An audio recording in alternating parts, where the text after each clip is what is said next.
परम श्रद्धेय सदगुरु श्री रितेश्वर जी महाराज को मान करना हो।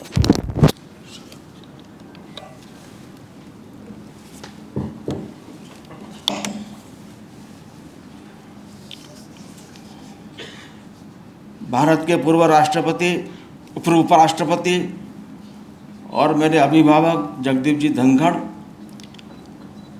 जागरण के समूह संपादक वरिष्ठ पत्रकार श्री विष्णु त्रिपाठी जी,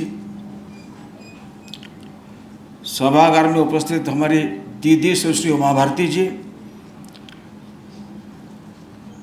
सभी प्रबुद्ध जन आत्मीय भाइयों बहनों, मेरे लेखन कला का वर्णन काफ़ी हुआ। वैसे मैं लेखक नहीं हूँ। कभी कभार किसी ने लेख मांगा तो लिखा था, ये बात सही है। लेकिन एक घटना ने मेरे अंदर के लेखक को जागरूक किया। जैसे हमने पढ़ा है, महर्षि वाल्मीकि ने एक क्रौंच वध की घटना को देखकर उनकी काव्य रसधारा फूट पड़ी। माँ निषाद प्रतिष्ठात्वम, शुरुआत यहाँ से हुई है। वो घटना थी कि संघ के एक तृतीय वर्ष के वर्ग के समापन कार्यक्रम में भारत के पूर्व राष्ट्रपति प्रणब मुखर्जी को बुलाया था। वे संघ के स्वयंसेवकों को एड्रेस करने वाले थे। एक अनुभवी, अध्ययनशील, एक सीनियर राजकीय नेतृत्व, उनके अनुभव, उनका इतना विरोध हुआ, बिना कारण वो संघ ज्वाइन नहीं करने वाले थे। वास्तव में संघ के लोगों को संबोधित करने वाले थे। वास्तव में वो जिन विचार के लोग उनको अपना मानते थे, उनको आनंदित होना चाहिए था कि हमारे आदमी को बुलाया है, कुछ खरे खरे सुनाएंगे। जिनका प्रणव जी का प्रत्यक्ष राजकीय जीवन जिनकी आयु से अधिक है, ऐसे लोग भी इतना बेवजह विरोध कर रहे थे। यह देखकर मैंने पहला लेख लिखा और फिर ऐसे लेखों का क्रम चलता गया। इसलिए जिन्होंने विरोध किया होगा, मैं उनको धन्यवाद देता हूँ। कम से कम मेरे अंदर का लेखक, मेरे पिताजी लेखक थे, लेकिन मैं लेखक नहीं था, लेकिन लेखक बन गया। उस विरोध के कारण ये तो मेरा फ़ायदा हुआ। संघ का फ़ायदा हुआ कि उस कारण इतने सारी जो प्रचार हुआ, उस कार्यक्रम में सारे दुनिया भर के चैनल के लोग उपस्थित थे। इसलिए करोड़ों लोगों ने उसको अपने घर बैठे देखा भी, सुना भी। ये कार्यक्रम 7 जून को था 1918 में। तो 1 से 6 जून तक संघ की वेबसाइट पर जिनको संघ से जुड़ना है लेकिन किसको मिलना पता नहीं है, ये अपनी रिक्वेस्ट भेजते हैं। 1 से 6 जून तक एवरेज रोज़ 378 रिक्वेस्ट आती थी। 7 जून को ये 1780 थी एक दिन में केवल। ये करीब 4.7 टाइम्स होती है। ये संघ का बेवजह विरोध करने से भी कभी कभी संघ का फायदा होता है। अभी हमने उन जो संघ की वेबसाइट पर जॉइन आरएसएस का प्रावधान की शुरुआत की, तो 2017 से 2024 तक इन 8 वर्षों में प्रतिवर्ष करीब 1 लाख लोगों की रिक्वेस्ट आ रही है। इसमें अधिकतर यूथ है। अक्टूबर 2025 में अभी अचानक एक ही महीने में इतना एक अपसर्ज हुआ, क्योंकि संघ का शताब्दी वर्ष आरंभ हुआ है, स्वयंसेवक संपर्क भी कर रहे हैं। तो केवल अक्टूबर महीने में 1 से 31 तक एक ही महीने में, पहले 8 वर्षों में पर ईयर 1 लाख रिक्वेस्ट आती थी। अक्टूबर के केवल 1 महीने में संघ की वेबसाइट पर 48,890 रिक्वेस्ट आई है। ये लास्ट अक्टूबर से 3.5 टाइम्स ज़्यादा है। ये तो संघ के कार्यकर्ताओं के प्रयास के कारण ही है। लेकिन कर्नाटक में संघ का बेवजह विरोध होने लगा, तो संघ के कार्यकर्ताओं के प्रयास के कारण भी और ये बेवजह विरोध करने के कारण भी कर्नाटक में लास्ट अक्टूबर से इस अक्टूबर की अगर कंपैरिजन करें तो इस अक्टूबर की रिक्वेस्ट 7 टाइम्स ज़्यादा है, नहीं देश भर के रिक्वेस्ट डबल है।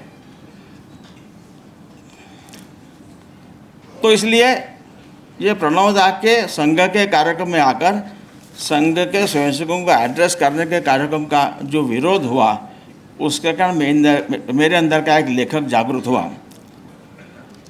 भारत की एक विशेषता है, दुनिया में भारत की एक अलग पहचान, एक अलग आचरण रहा है, क्योंकि भारत का जीवन का दृष्टिकोण यूनिक है, विशेष है, क्योंकि उसका आधार अध्यात्म है और अध्यात्म भारत की विशेषता है।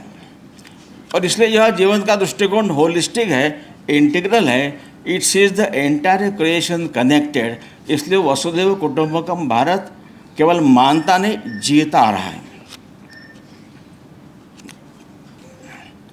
भारत में दुनिया में व्यापार इस एक फर्स्ट एडी टू 1700 एडी 1700 साल तक जगत में सर्वाधिक व्यापार भारत का था, 33% से अधिक था, जबकि अमेरिका यूरोप मिलाकर 2% से कम था।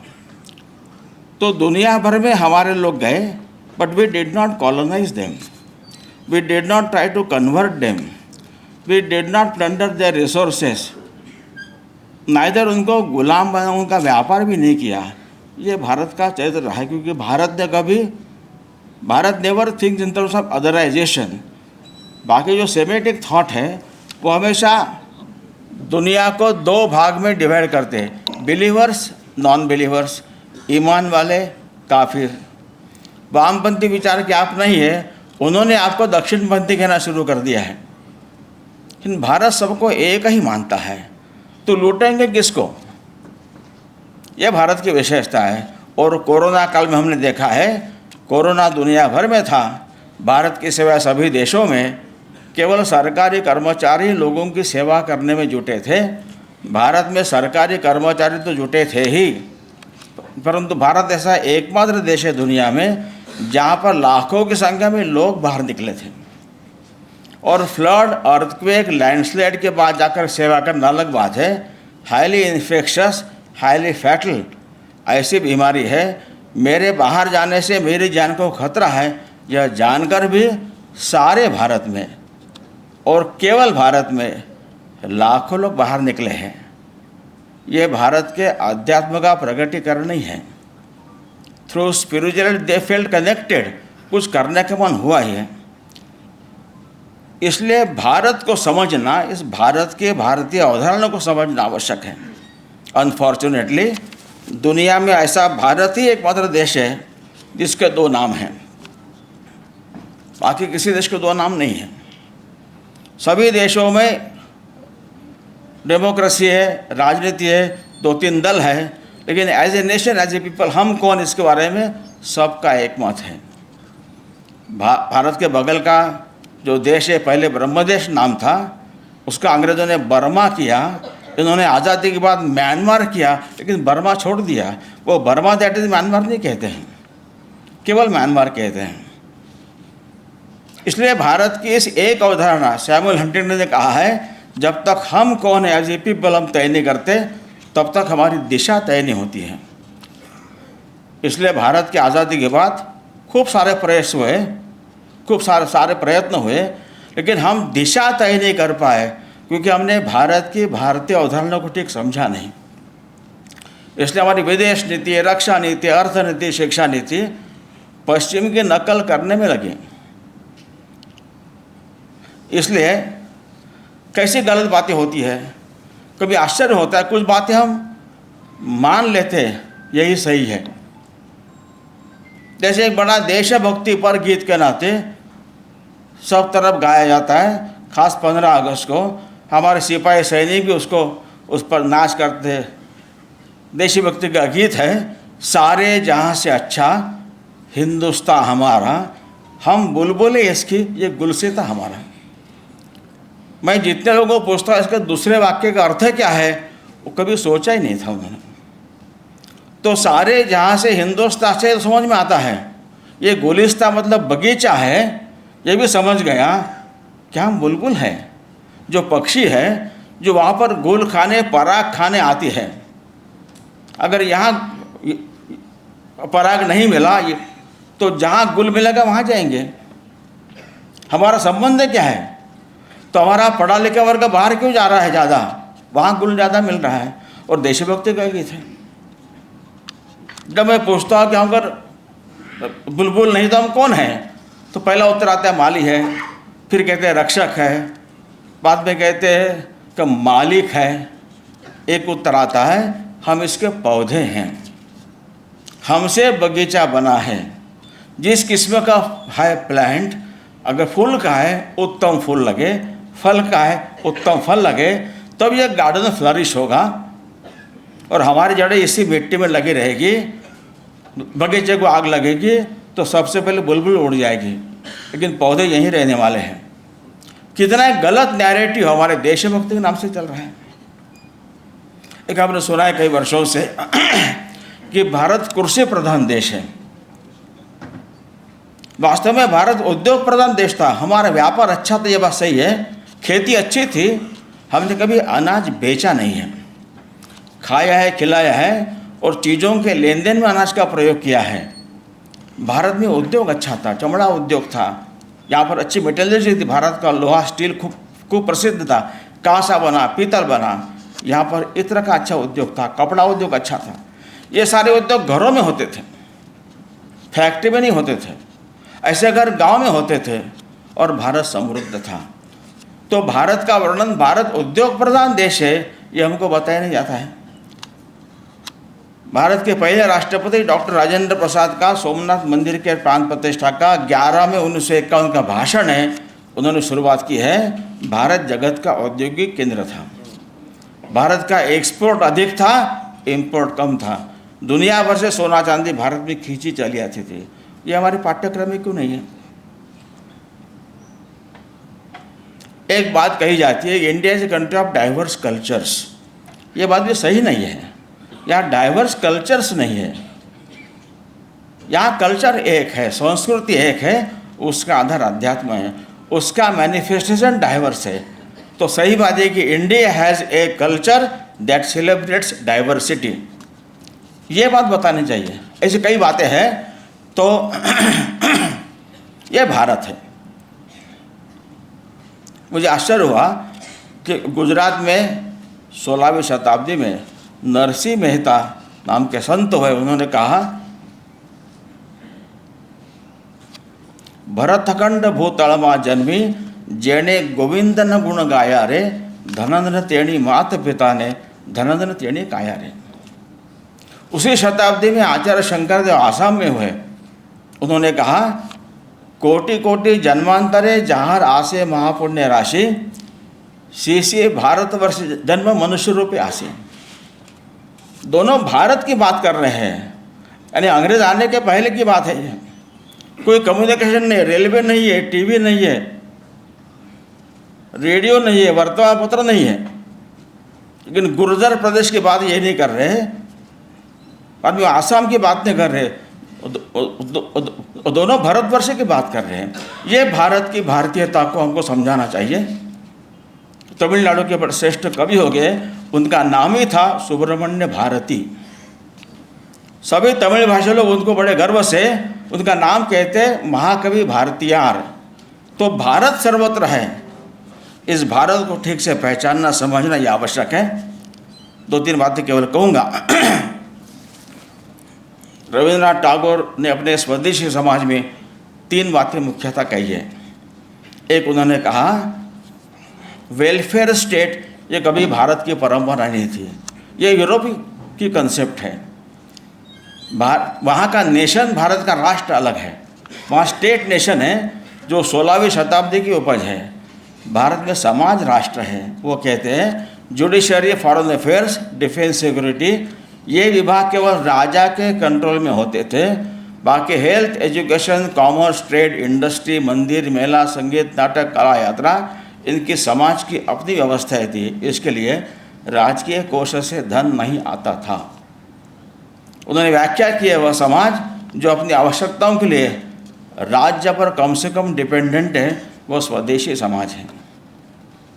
एक खंभे पर खड़ा तंबू है, वह खंभा टूटता है, तंबू जमीन पर आएगा ही। परंतु 4-5 खंभों पर खड़ा तंबू है, एक खंभा टूटता है, तंबू खड़ा ही रहेगा और टूटे खंभों को फिर से रिपेयर करके खड़ा करने की सुविधा रहेगी। We had that arrangement. इसलिए परकियों का आक्रमण हुआ, राजा पराजित हुए, परकियों का शासन रहा, परंतु राष्ट्र हमेशा अपराजित रहा है। टैगोर ने कहा कि भारत तो विविधता में एकता देखना, अनेकता में ऐक्य प्रस्थापित करना, यही भारत का अंतर्निहित धर्म है।